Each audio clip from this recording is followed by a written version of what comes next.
based on my experience that there's a level you have to be careful with that too, because I had that same thing, and that's how we're here in this conversation, because maybe being part of a group is not the best thing. Okay, well then maybe that's like the greatest segue that we could possibly have. Hi, I'm Gabby Richardson, and I'm here with my dear friend Mitch to share his story here on our very first recording of The Nexus of Narratives. And this is an amazing conversation that we have about the power of manipulation and fear, and just someone like really pulling at those pieces of you that they know will take you in the direction that they want for their own gain, and a story of triumph. So this is great. It is.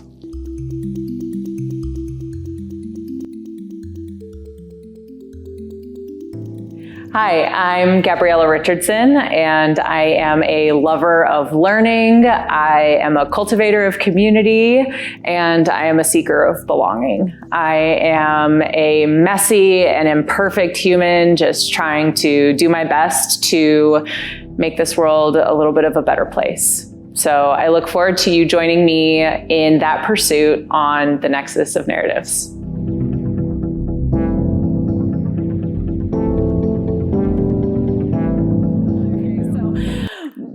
Michael, a dear friend of mine, I love you so deeply. And I feel like, I've only known you for a few years. We met at the gym, and I immediately felt this kind of kinship. I think I genuinely feel like a connection with somebody who I can feel like a paternal connection to. And, that comes from my challenges growing up, but seeing in you like a common like strength and just resilience that I resonated with so deeply, but at the same time, this like amazing warmth that balanced that out. And so I've known you as this like wonderfully warm, also like fantastically hard-headed person. And that's how I've gotten to know you. And as I learned more about you, I'm like, whoa, what an incredible human. So before we dig into your story, if someone was to like run into you on the street and you just met them for the first time, give your like high level, this is who I am, what would that be? Well, I don't think that's kind of a cut and dried question, but it's not a cut and dried answer. My experience is we're all to a certain degree chameleons in different situations. So, our connection in the beginning was just at the gym. And so that's how, we know each other as, people working on our health, trying to stay strong, keep working, utilizing our bodies to, deal with the stresses in the world. When I am with the folks that I work with, I presented myself and they see me as a much different person versus my friends. So I don't have a clear-cut answer to that. And, maybe after this conversation, we'll see where that is. I've done a lot in my life, and I don't know. I've done a lot, but at the same time, I feel like I'm still a work in progress, trying to figure this out. Like, how does this all work? Mm-hmm. A little better than it was 20 years ago, but.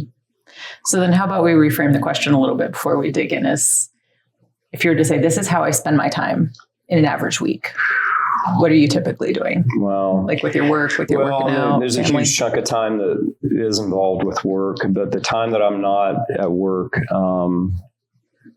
it's time spent working on my health, spending time with my wife,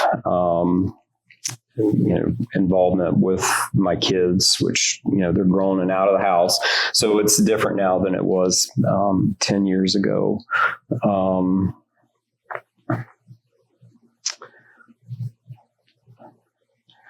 Lots of walks and talks with my wife. She's she is my best friend, and I love our conversations as we walk around Old Town and talk about everything. I feel like we're still hashing out life and ourselves and each other and our relationship. So, and that's after how long have you both been together now that you're like, we're still hashing it out. We're still working on it. 20. So we'll have our 28th wedding anniversary in November, and 29 years together the end of April. That's amazing. So congratulations. Well, thank you. It's work. It's been hard fought. It's been very hard fought. So.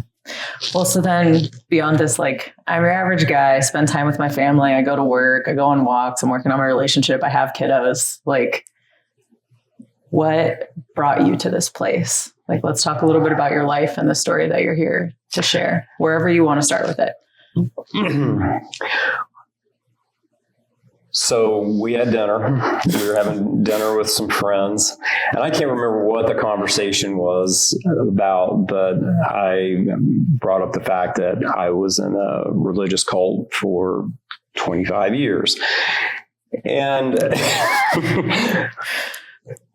there was definitely an oh shit moment going around for everybody. Like, okay, what do we say about this? I remember my reaction, which I just shared with you a couple of minutes ago before we started, where in my pursuit of creating connection and belonging, my immediate whoa was, how do I make sure I'm not responding in a way that makes you regret sharing that? Yeah. Because I am so honored and grateful that in that moment you felt safe enough to say, here's some really deep stuff that happened with us. And this was hard. Yeah. It's kind of interesting because I spent 25 years in it. So to not talk about it means that I'm not talking, especially with good friends. There's 25 years of stuff that I'm not sharing, that you have no clue about. Mm-hmm. But then you talk about it, and it's a bizarre thing. It's one thing to see Wild Country on Netflix, or the one about NXIVM, or there was even a series called The Path. Mm. It's one thing to see that, but then it's like, I've been working out with Mitch for a year, and then all of a sudden, holy crap, he spent half his life in a cult. Mm-hmm. Wasn't expecting that. Mm-hmm. So for me, it's a difficult thing to bring up because it is kind of out there. And I think there's some negative connotations or negative perceptions of oh, what an idiot. That guy must be stupid or whatever. And people just don't know how to respond. Mm-hmm. And I don't necessarily like to hide things about myself, but at the same time, it's you just never know what to expect. Mm-hmm. And it's a lot to unpack. Mm-hmm. And in 25 years of something, there's a ton of stuff to talk about. Yeah. So 25 years in it, and you're like, this is a huge part of me. It would feel inauthentic, disingenuous to not share this huge piece of me with these people mm-hmm. that I now hold close. So what about your life did you find that happened that led you to join this space? What led into that? And what was that moment where you made that decision?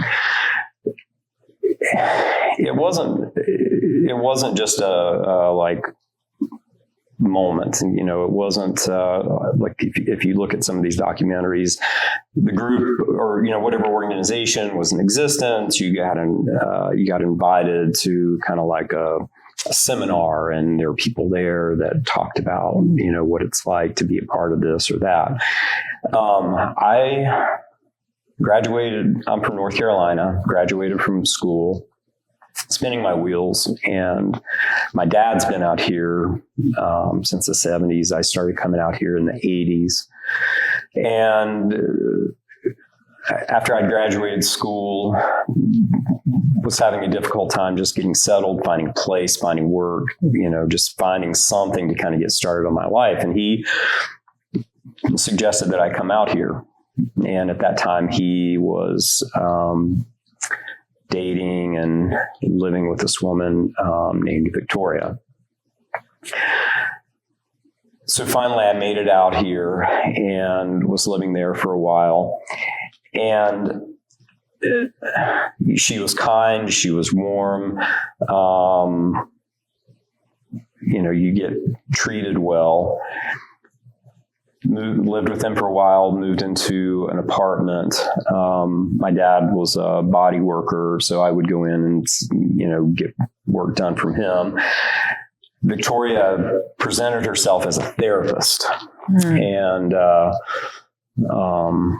and at the time I had very little experience with that. I didn't know that you needed to have certifications and you needed to have a degree and whatnot. So a lot of naivete there, didn't understand it. But as we were rolling along, Dad suggested that I go and sit with her and talk to her and, kind of work on some things. So I did.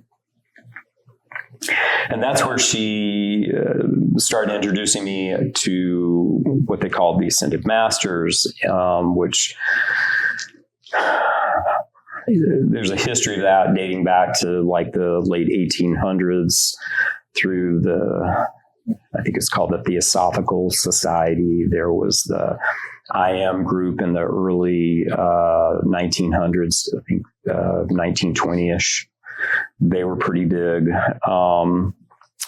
Then the Church Universal and Triumphant, they all kind of pulled off each other, created different groups based on similar teachings. So she started teaching about these Ascended Masters and that we're here to balance all of our karma, to clear our patterns, to uplift humanity, and that she was the guide to do that. So we would use the psychology that we wanted to work through to clear our patterns, so that we could become Ascended Masters ourselves and then uplift the planet.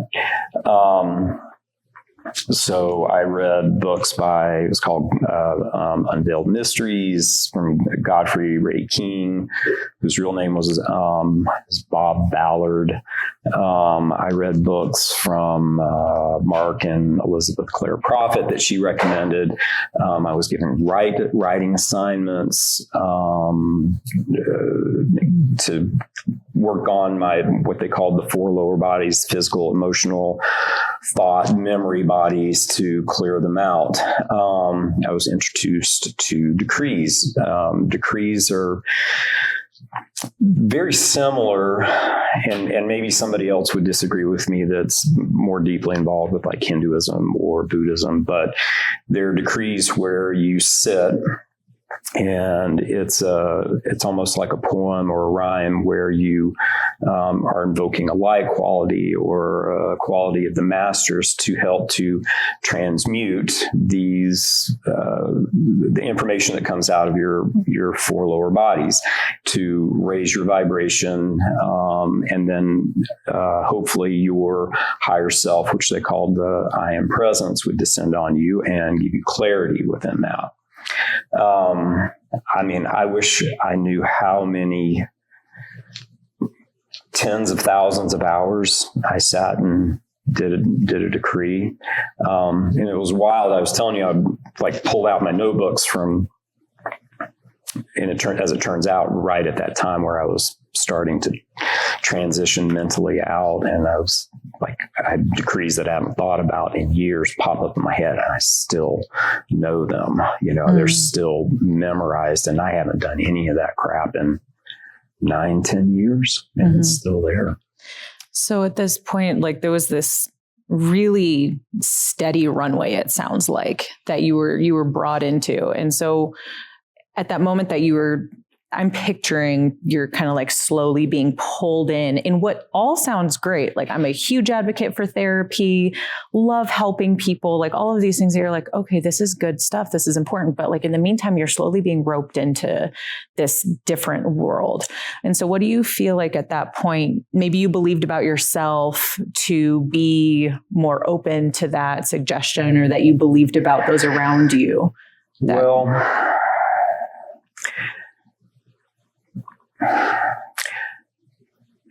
there was a certain point, and I can't remember, the specifics of it, but I was at my apartment, and I'm like, I think this is bullshit.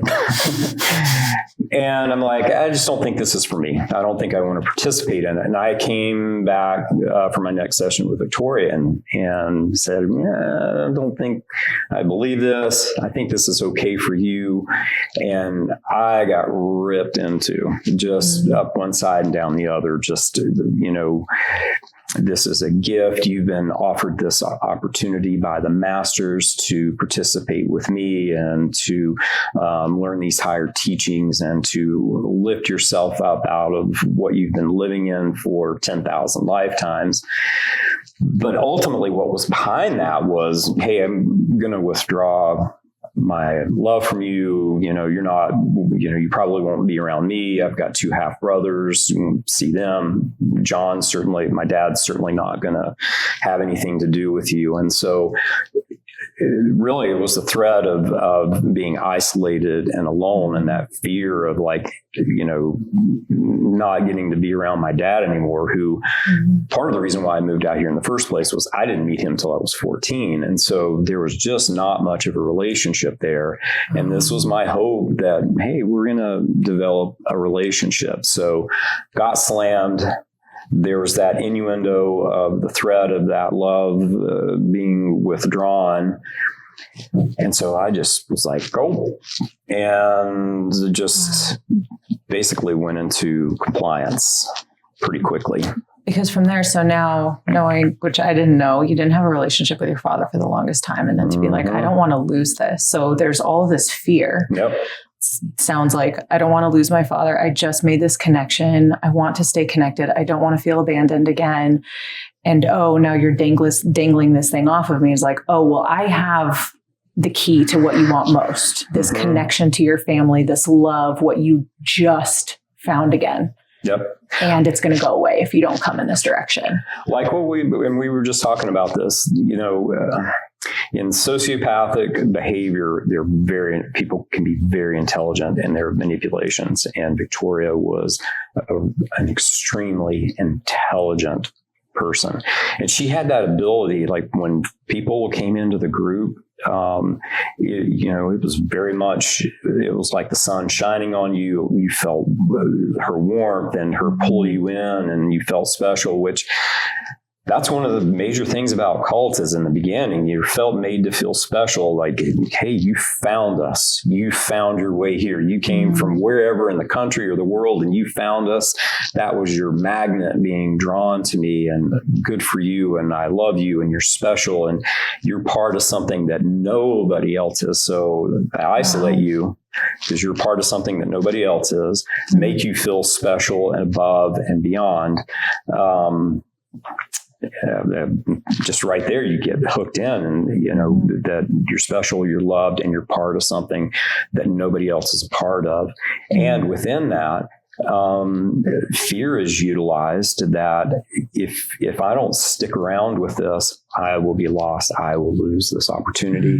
I will lose the care of this person and of this group. And ultimately, what does happen is if you leave the group or leave whatever organization it is, the hatred, the vitriol that is directed at you is you can't imagine. I mean, you're with all these people in very intense situations for years, and then you leave, and man, it's brutal. I had one person that I was close with in the group. We did camping trips and fishing trips together, that when I bumped into him at the line at Whole Foods and was behind him, and it was so cold.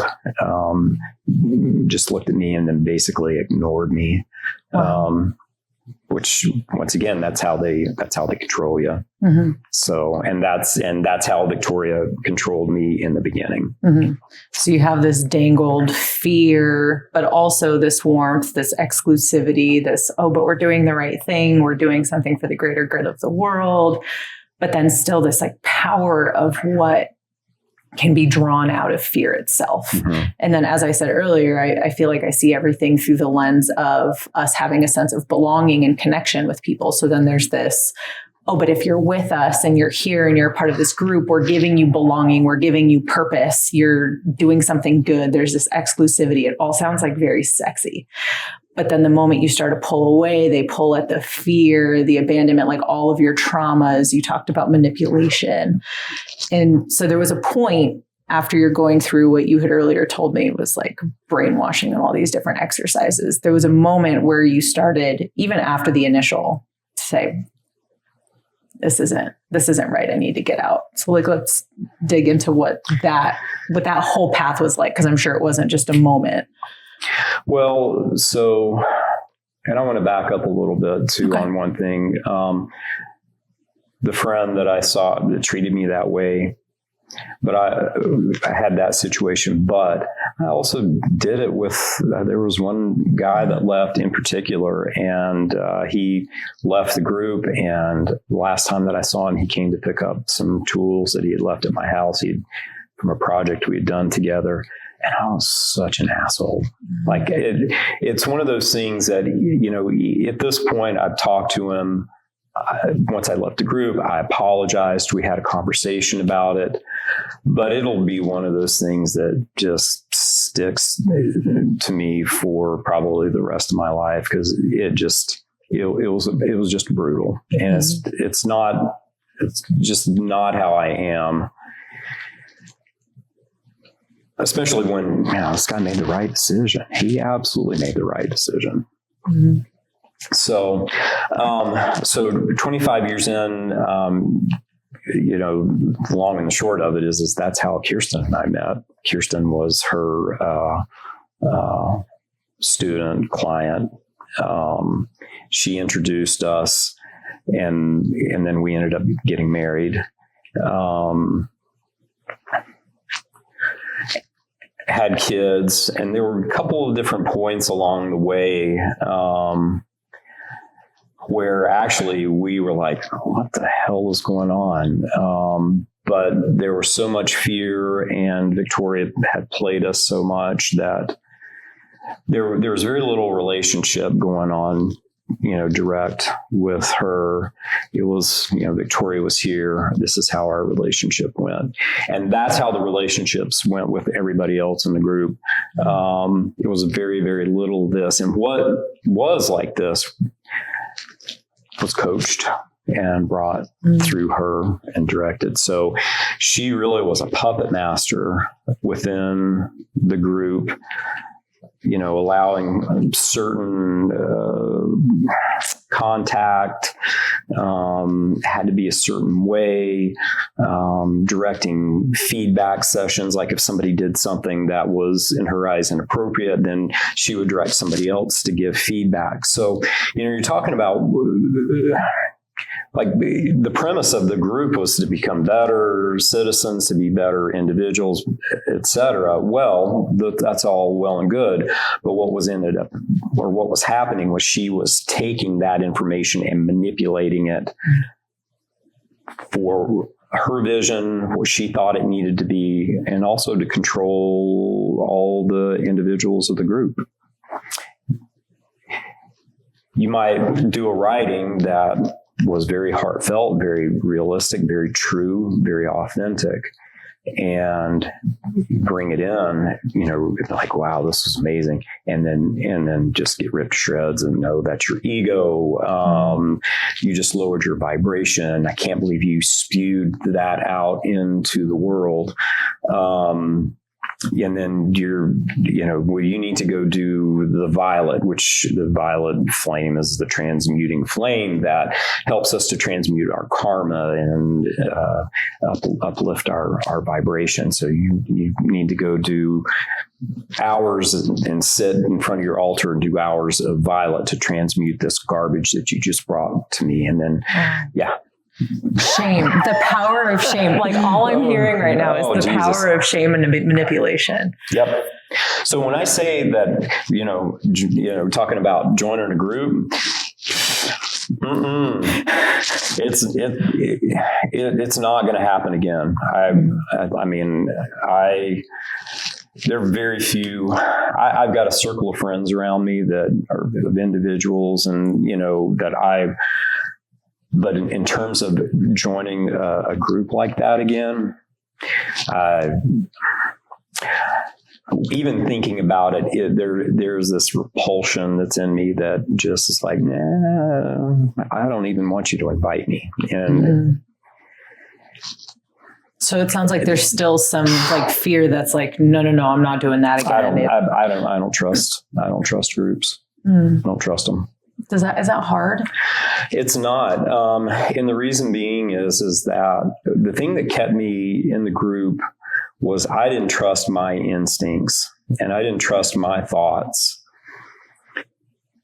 And once I was willing to listen and recognize that my life is my own. Because one of the things Victoria said was, I'm holding the balance for you. I'm holding the balance for your karma. And, if something happens to me, you're lost. You're either going to go to your second death, which is the dissolution of your soul, or you're going to be in a cycle of 10,000 more lifetimes that you're going to be without me. You're going to be without the support of your soul family, your soul group. Because one of the things she taught was that we were all part of this soul cluster that came in together. And as this group to uplift the planet. And then we fell and we kind of got splintered out. And now we found her, we found each other, and this is our chance to leave as a group again. So you said you had those moments where you're just like, yeah, this isn't right. So then what was it like for you to face the, whatever internal things that you faced about your own beliefs, about the beliefs that you'd formed about this entire space, about her? What was that like to then decide I need to get out of this? What was the process of it?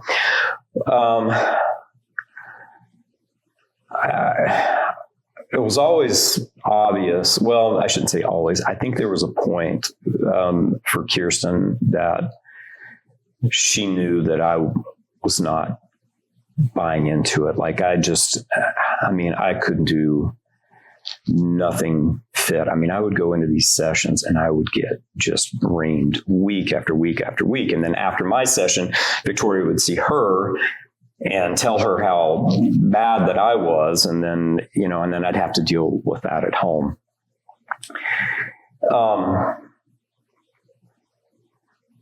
So I was given an assignment of what it would be for me to accept 100% responsibility for my life. Like, what would that look like to you? And I'm in the session and I had just come off this 3-year cycle where it was actually Victoria and Kirsten sitting there just, I walk out of these sessions, I would get in my car and I thought that I was afraid I wasn't going to make it. Her office was just right off of Iris when you get into town. And I'd be just in absolute terror that I was going to get killed in a car accident driving from Boulder to Longmont after these sessions. So she gave me this assignment. And I'm like, God, another fucking assignment. And I didn't do anything with it. And at that point, Victoria was like, until you do the assignment, we're not going to see each other, which for me, it was like, oh, thank God. So I didn't do anything with it for a few weeks. And Kirsten was pressing me on it a little bit. So finally I pulled it out and I wrote it down on some paper, and I thought, okay, I'm going to do this, but I'm going to do this for me. And regardless of what comes out, I'm going to follow through with it. And so it started out, and I've got pages of stuff that I'm writing out. But then it got to a point of clarity where it's like, if I'm going to accept 100% responsibility for me, then I'm going to do that. And I'm miserable. I spend every day unhappy. I hate my life. And for good or ill, I'm going to accept the responsibility of this. I'm done. I'm not doing this anymore. If I lose Kirsten, I'm fine with that. If I lose my kids, that's okay. Lena, she was I think she was maybe a junior in high school. Brennan had already graduated. The kids were in reasonable spots. But I was like, nah, I think I'm going to walk away. And so I started, and I brought this up to Kirsten, and up until that point, any communications that we had obviously went through Victoria. We very rarely had a private conversation where it was just the two of us. So we were sitting in the car in our driveway, and I just looked at her and I was like, all right, I'm going to invoke spousal privilege here, that this conversation is private.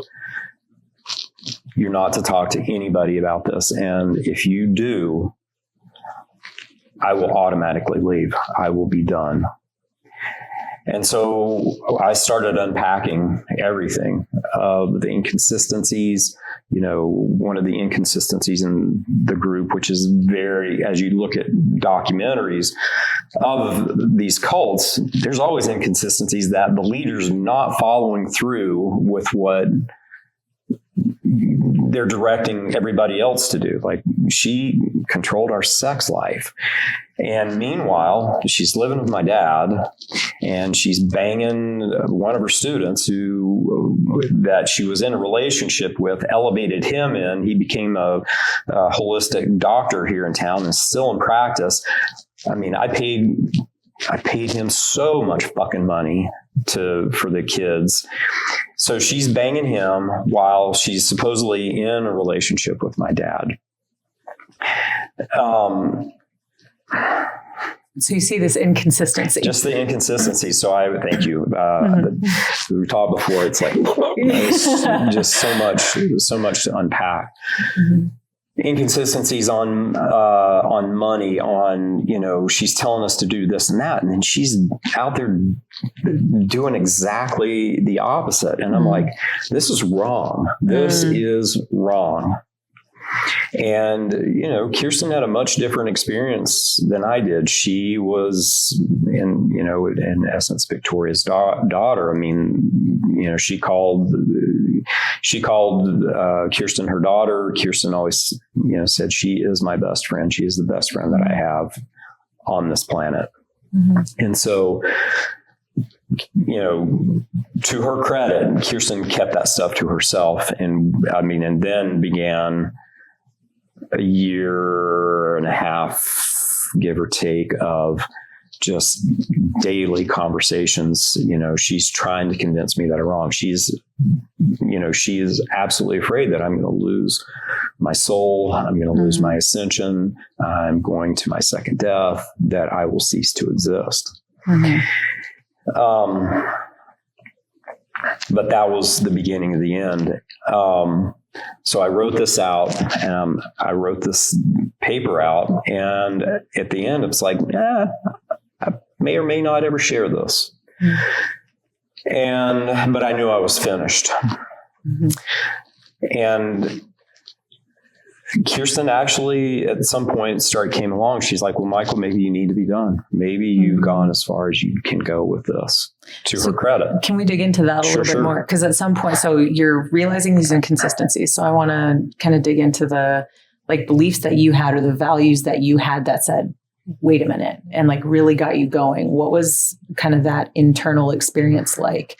And it's so powerful that it caused this rift between you two that she came around. But what was that like in your body, in your experience, and in your beliefs? Well, as I was writing this out, I mean, I started having this pressure in my chest, pressure in my head. I would get behind my eye, I would get like this icy coldness, like my eye would become super cold and tingly. I mean, I could barely even move through my day. I think I was close to some sort of mental break of what that was, you know, and not only was there fear, like, well, you know, maybe I'm just going to go to my second death, but there was just an absolute rage in me of that I'd been so controlled for so long and kind of allowed myself to be kept in this position. So Kirsten finally is like, well, maybe you should leave. Well, Kirsten and I were going for a walk in Roosevelt Park because we just walk circles around there, still do. Mm-hmm. And as we were walking to the park, here comes Victoria and Brandon. And I mean, it was like the timing of it. And it was, you couldn't have planned it. Mm-hmm. And I think we've talked about this. There are points in a life where at that point, your life's going in one direction or the other, and you don't necessarily recognize it in the moment. And I certainly didn't. Mm-hmm. But she walked up and we stopped, and she had called me the day before. I'd forgotten about this, that she said, hey, I have time tomorrow. I'd like you to come in at such and such time. And I call her back. And she came up and we stood there and just kind of looked at each other. And she's like, well, did you get my message? I said, I did. And she's like, well, are you going to take that time? I said, probably not. Mm. And then she said, well, I guess that's it. I said, I guess that is. And then we walked away. Then, of course, she's blowing up Kirsten's phone. She leaves me multiple voicemails.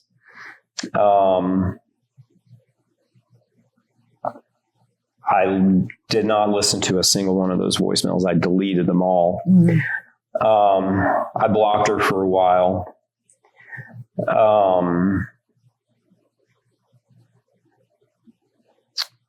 And so I walked away.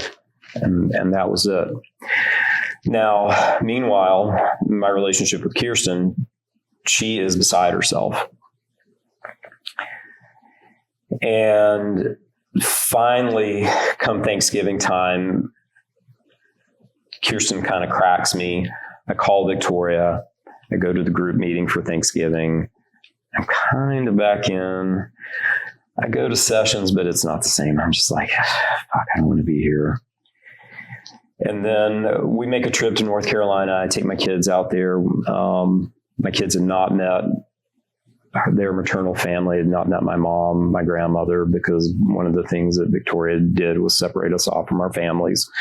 So I took the kids out there to meet them. And while I was out there, it was just what I needed. I needed to not physically be in the same town, the same energy.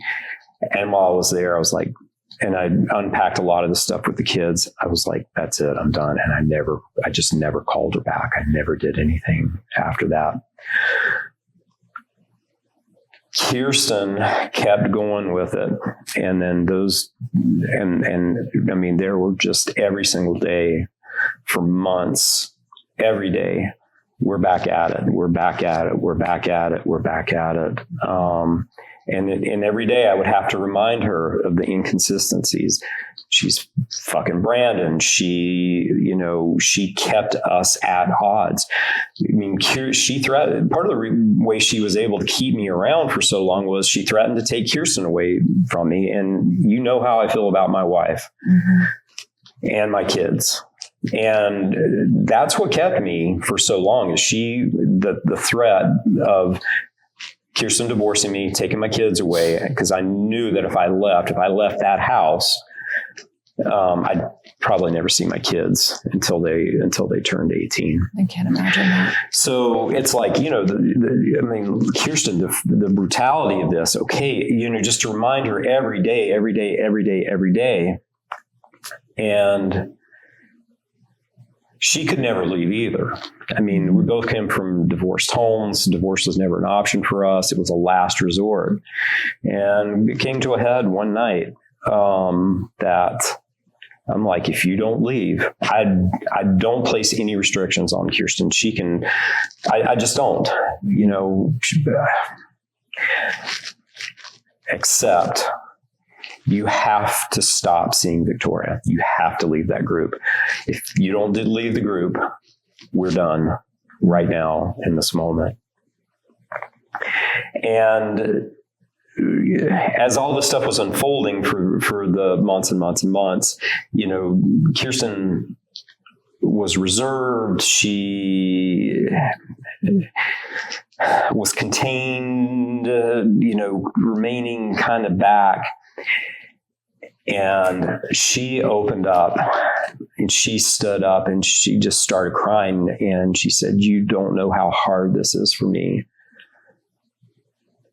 You just don't know." And she's sobbing. And I always kind of questioned whether she really loved me or whether it was, and when she married me, or that it was just Victoria telling her, yes, this is your highest and best plan. She'd always told us we were twin flames, which is mean you're two halves of the same soul.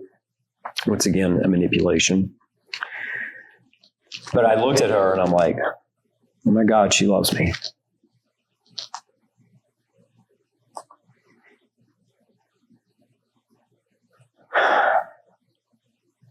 It's so beautiful. And that was, unbeknownst to her and me at the same time, that point our marriage changed. Mm-hmm. We did get some therapy together, and very shortly after that, Kirsten left.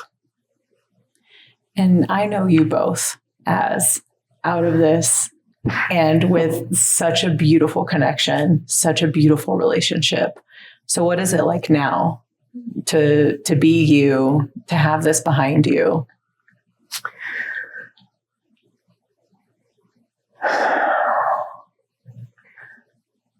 For me, I am so absolutely grateful that somehow or another we made it through that. Unless you've been through something like that with another person, you have we can have this conversation. You can have empathy for me, but you can never understand, which, we can never understand. Kirsten absolutely understands what I went through because she was right in the middle of it with me. Mm-hmm. I could never find that with another person in the world. Yeah. And so to have that level of connection, to be understood, to have somebody else be witness to that. I don't want to be on this planet without her. I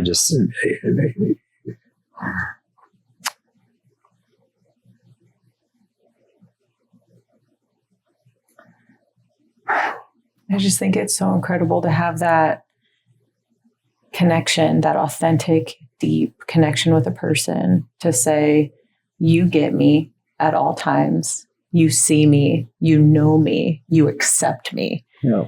And I always have a place with you.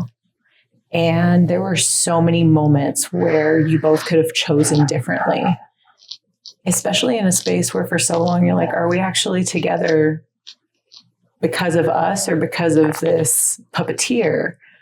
And then to at the end be like, no, actually, we have chosen each other. We continue to choose each other. And we have this incredible experience with one another that has brought us together when there were so many opportunities for it to tear us apart. That's amazing to have something so beautiful out of such an awful experience.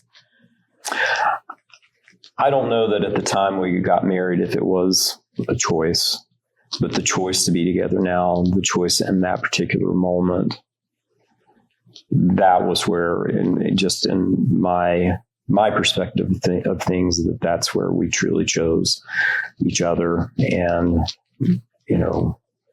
and since that time, we're still unpacking this stuff. I mean, we had a conversation about it last night. And, once again, for 25 years, that was half of our lives.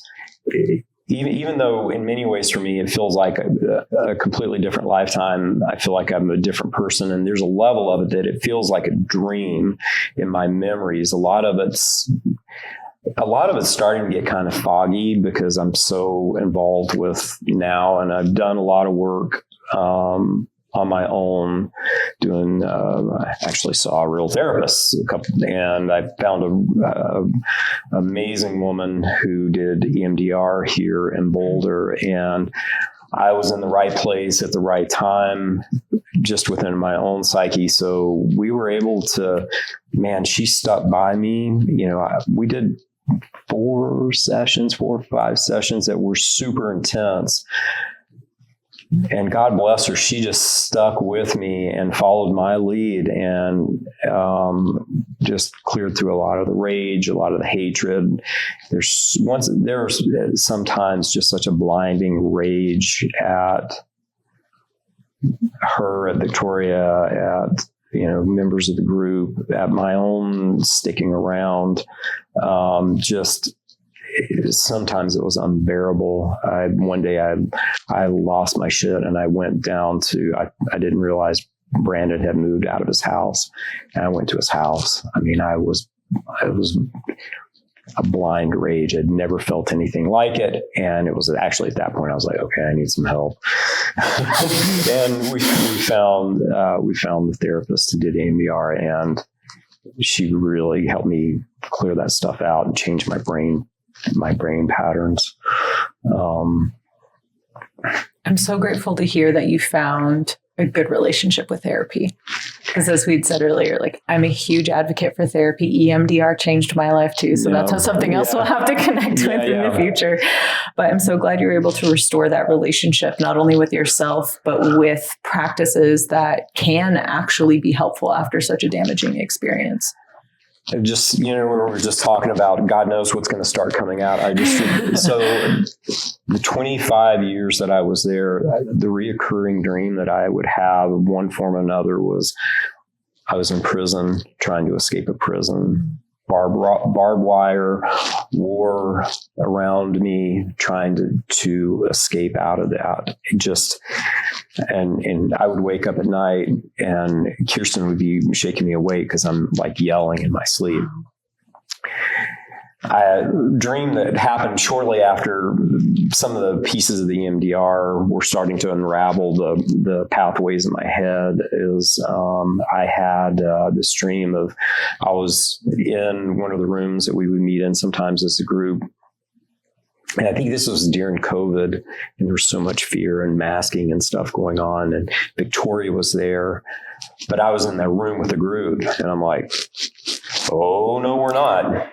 And she was sitting on the floor, and she had a helmet on, a shield, and it was like an old. Do you remember those old diver bells that they had, where they had the kind of swinging doors on the front? Mm-hmm. Do you remember those? Mm-hmm. So she was wearing something similar to that, and I walked straight down to her, and she was kind of ignoring me, and I just got down on one knee and I opened it up, and then she just looked at me, and I looked back at her and I said, no.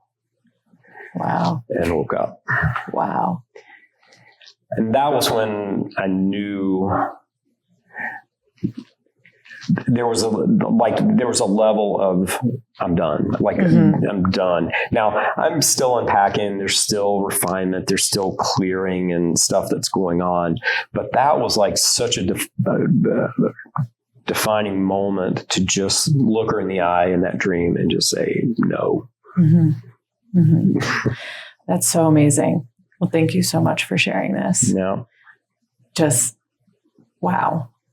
Absolutely. Wow. So amazing. And so amazing to know you on the other side of it. And I'm so grateful for how much you've opened up I'm grateful for your trust to create this space, to share this with me and share this with others, and hopefully help someone else who may feel some kind of resonance with what you've shared, or maybe someone who doesn't resonate with it at all, but can learn something from it to connect with others in a more meaningful way. So don't go anywhere just yet.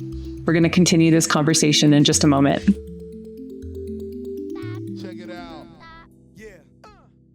I am so grateful that you have chosen to spend your time with me here on the Nexus of Narratives. I know that time is our most invaluable resource, and I am grateful for your support by just listening.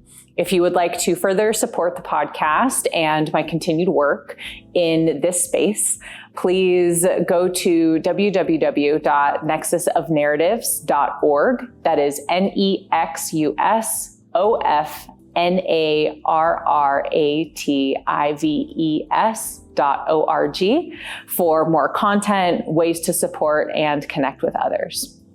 The Nexus of Narratives is a project, a passion project of mine in the Nexus Impact.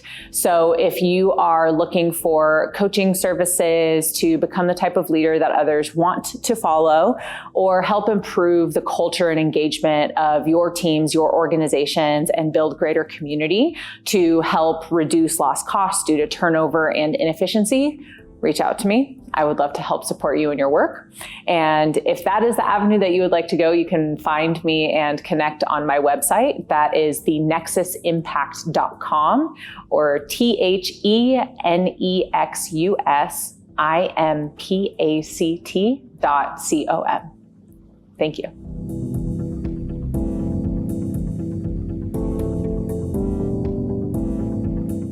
So a couple of pieces to kind of come back to your story here is, and help people who are watching, listening, one or the other, is how can your story create some greater connection for others who might resonate with pieces of what you've said?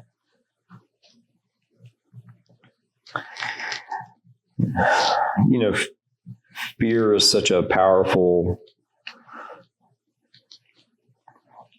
tool. Should we call it a tool? And it can be used for good, and it can be used for ill. Fear certainly kept me in line, with the group for 20 years, but then the fear of continuing living the rest of my life this way was my motivation to leave. Like, I'm afraid that I'm going to live this way the rest of my life, and I don't think I can do that. I'm not doing that. I'm not doing this. And if I go to my second day, I get to the end of this life, and I meet the ascended masters, and they're like, "Yeah, you fucked up. You're going to your second death." I'm like, okay. I accept that responsibility, but I was not going to live here in this world like that any longer. Mm-hmm. Yeah. So the power of fear as a tool, just as an emotion, as an experience, it can go in so many different directions. It can. Yeah. And to continue on, anyone who might be listening who can feel some type of a relation, what would you say to your past self?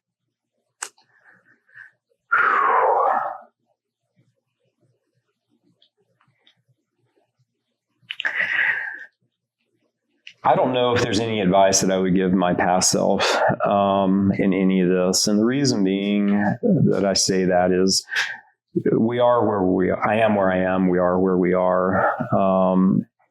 If I had at that point told Victoria, like, "Oh, I'm out of here. You just ripped me a new one because I said I don't think I'm into this. I don't need you. I'm out.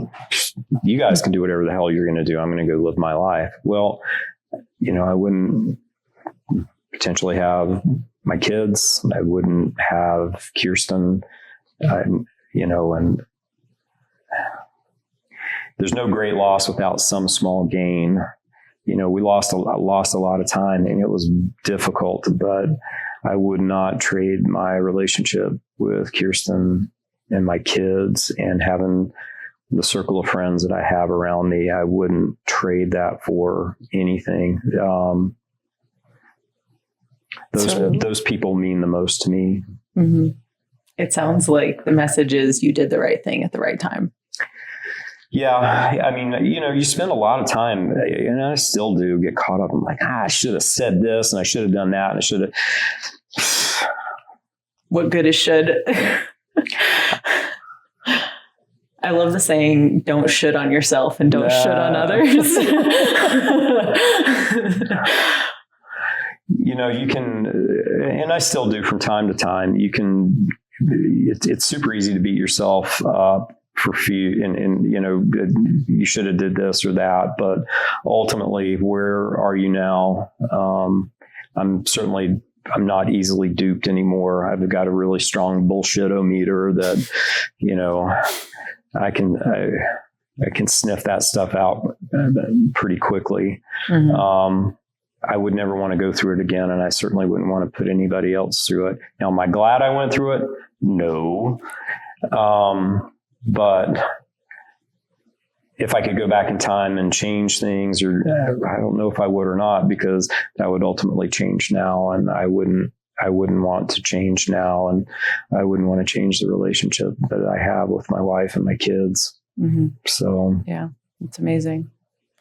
So what did you need in some of those moments that you shared to feel more connected to the people around you? Because it sounded like you felt quite isolated and othered at different points, or even that was like dangled over you.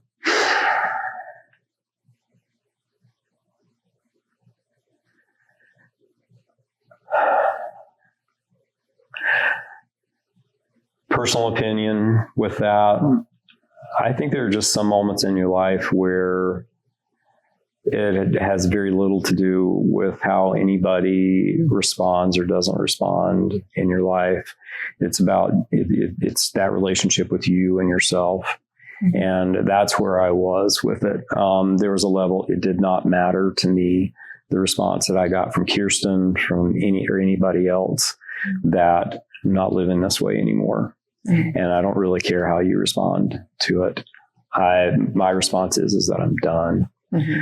So, I do understand that there are different points where, having some affirmation or some feedback or something might nudge you in the right direction. But there are also times where you have to just absolutely let that go and be willing to accept responsibility of your actions if your convictions are strong enough. Mm-hmm. And you are clear. And that's a hard thing to be. I think sometimes it's clear, especially, if you get too much input from different places. But I was clear. There was no doubt. It was, mm-hmm. So it was this sense of take me as I am or don't, here I am. Yep. But I'm done. Yeah. That just like authentic piece of amazing. So how about people who, not everyone listening to be like, oh yeah, I was in a cult too. I can really relate to that. So for folks who maybe can't relate to your experience, how can your story create some connection for people with different perceptions or experiences to help them navigate the world a little bit differently? Well, I don't think you necessarily have to be in a cult to experience people trying to manipulate you and use emotions against you in order to elicit a particular behavior. You could have fear in a job, or you could have somebody at work or a neighbor who wants something from you. If anything, at least take the pieces. Maybe you're not part of a cult, but there are manipulative behaviors that can kind of come at you, that can catch you off guard, or at least in the moment seem, like they're okay, or maybe they're genuine, because for a long time I felt like all that stuff was genuine. And mm-hmm. So these are some of the road signs of what, should we say, sociopathic behavior looks like. Mm-hmm. So for people to say, like, look out for people who are trying to manipulate you, like, stick to your gut. You had so many physical signs and like signs of things that went against your values to say, okay, my body is telling me this thing. And then there's this, there isn't alignment here. So you had those signs. So like maybe others can kind of pay attention to that too. Because there is so much manipulation, whether it be in relationships or like you said, work, or there's so many places. Well, one of the things that, when I started going through my process of questioning everything, I got online, I'm like, okay, I looked up like what's a cult, and I actually was looked up like what happened to the I Am Society, what happened to the Church Universal and Triumphant and the Summit Lighthouse, and they left those places in shambles. And then when you start digging in, there was just all kinds of garbage kind of going on. But there are some things that, if you're a part of an organization or a group of friends where like you can't question what's going on, you can't question certain people, you can't speak up, certain behaviors frowned upon, and you can find this stuff online. I mean, maybe it's not a religious cult. Maybe it's a group of, you're trying to, I don't know.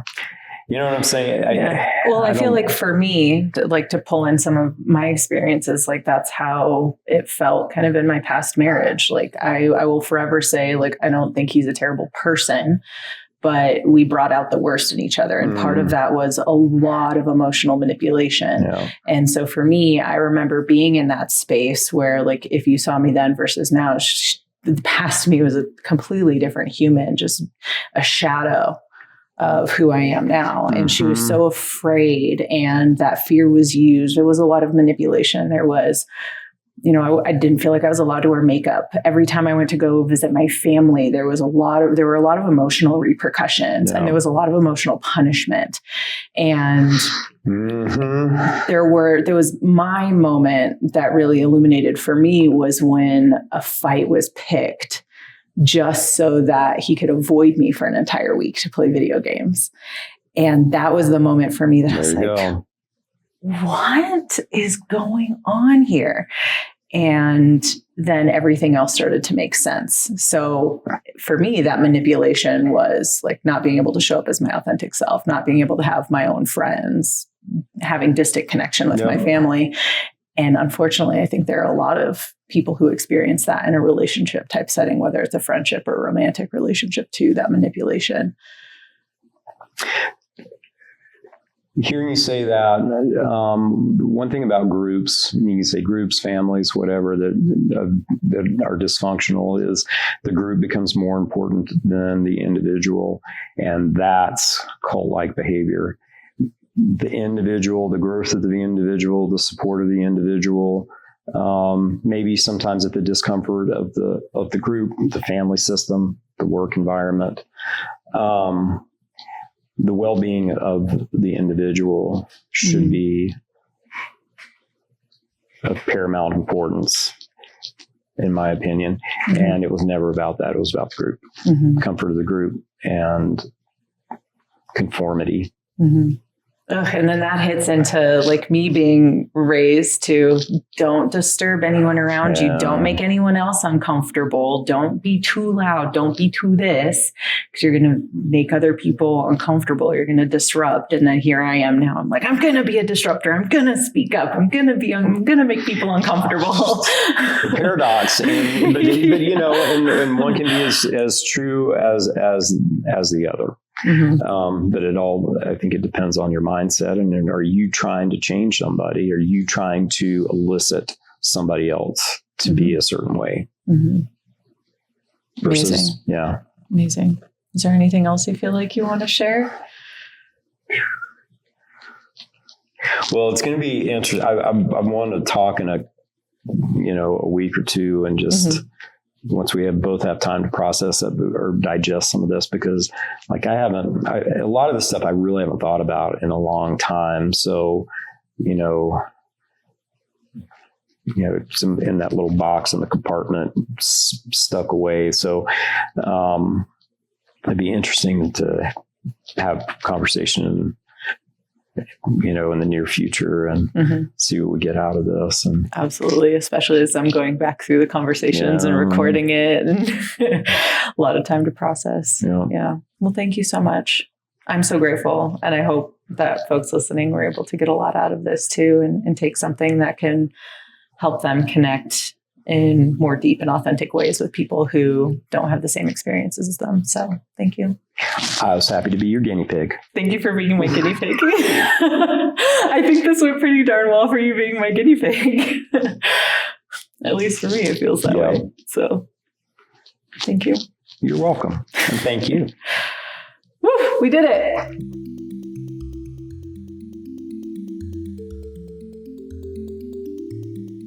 A special thank you goes out to Sparta Media Group for producing this podcast ever so fantastically. So thank you to Jesse and his team. And an additional special thank you goes out to my sweet and talented husband, DJ Richardson, for creating the music that is used in this production.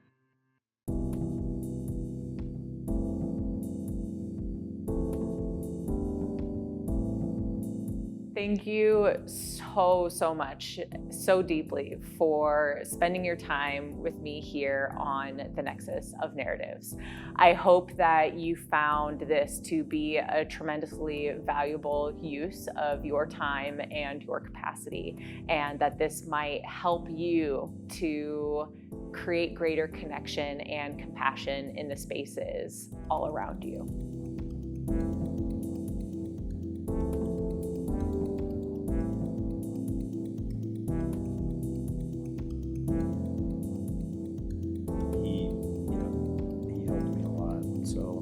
And it was wild going to a therapist. It was really wild going to a therapist for the first time that actually was a therapist and wasn't guiding me and directing me and telling me I was bad or stupid or no, this is incorrect.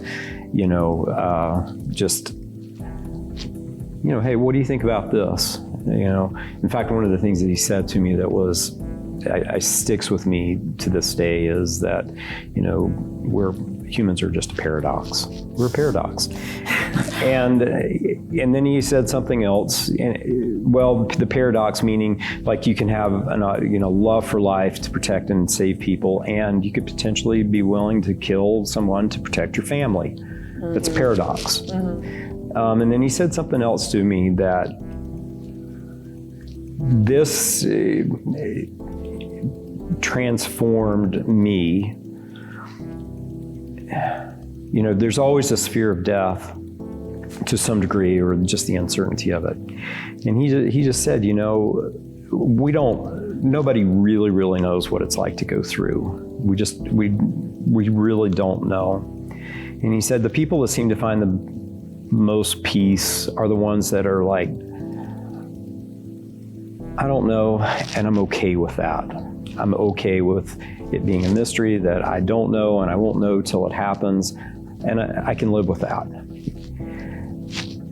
And I was like, I had no clue what's going to happen. I've read books, I've done this, I've had theory, I've listened to, all kinds of so-called mystics and sages, and read their books and listened to their tapes and stuff like that. See, that's how long I've been doing this, is tapes.